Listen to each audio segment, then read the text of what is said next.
Seigneur, nous venons implorer ta grâce sur le Congo, car nous avions péché contre ta loi qui dit: tu ne pourras pas te donner un roi étranger qui ne soit pas ton frère. Seigneur, c'était sur l'implication de l'Occident par sa main d'œuvre, le Rwanda, qu'un étranger a usurpé la nationalité congolaise et nous a dirigés pendant 18 ans.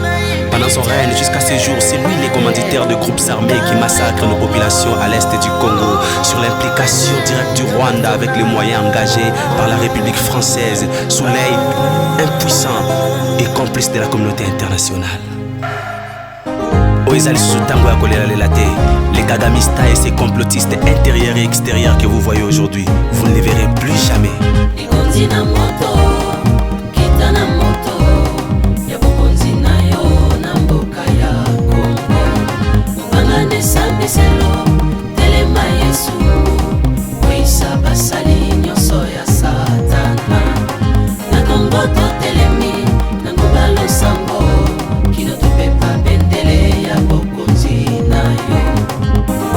Komitango ya kosimba mopanga pona kopapa ya kopapa kokata pe kokwisa ba traître nyonso bazo manipuler ba institution ya mboka.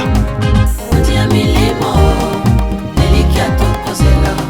bonga ekoki tosimba bilaka tumeli na pasi makila ekotanga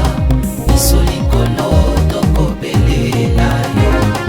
yaka otondwa likolo ya bokonzi ya bato kotopepa bendele ya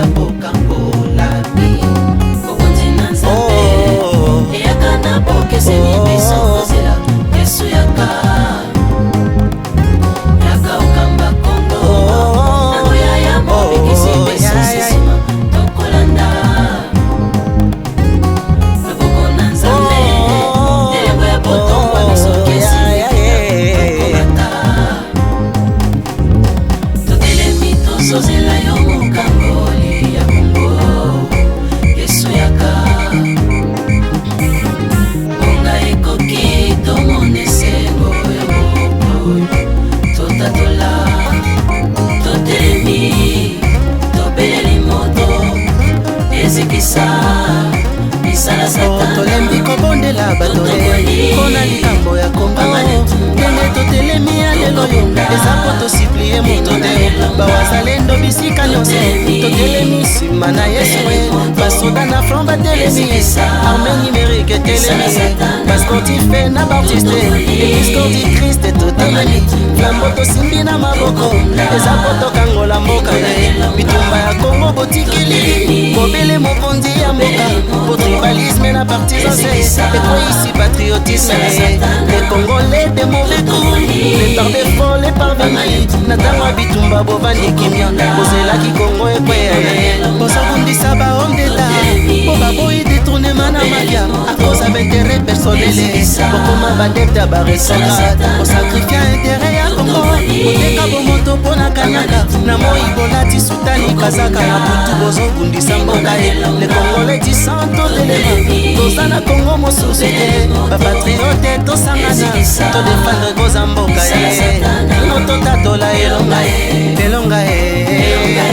Occident fongola matoi ngala ya Kongo ekotombama lomo Kongo lus akoyamba elonga ye konyokola bakoko na biso batata na biso bafukamaki me biso tokosiplie moto te toza ekeke ya balonga souveraineté ya Kongo ekozala négociable te pourkui bozokonditionnela mpe toboyi konégocie liberté makila botangisa ekoganga soki ya bitumba tokolonga lole kokitisa moto nayoka te balonga Yesu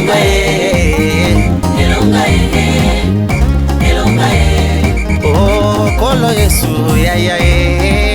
kitisa moto po ezikisa basali ya satana nyonso na mboka ya oh yaya kitisa moto po ezikisa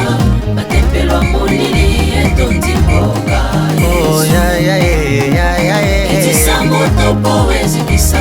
bitumbelo molili ekweya totelemi tobeleli moto ezikisa bisala satana bapoliticien ya Kongo bakonzi arme sese katolike otika double agenda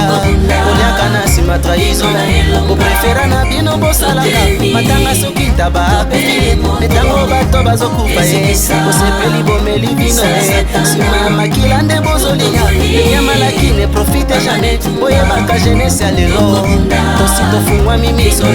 tosimbi retribution mpe bagence ngala na bino ekosila ye baoyo bagiraki fidelize bakobika esengo ya kongo elongo tokoyemba elonga ye tutatoli na kondima kongo ekobunga tandele kita na biso ekozwa ntina ye mboka ekokende liboso les congolais de mauvaise qualité les imposteurs les déloyaux votre sort est déjà scellé Homo Congo douce telemato célébré elonga ye elonga ye elonga ye elonga ye elonga ye Alléluia Yesu nde lisungi ya solo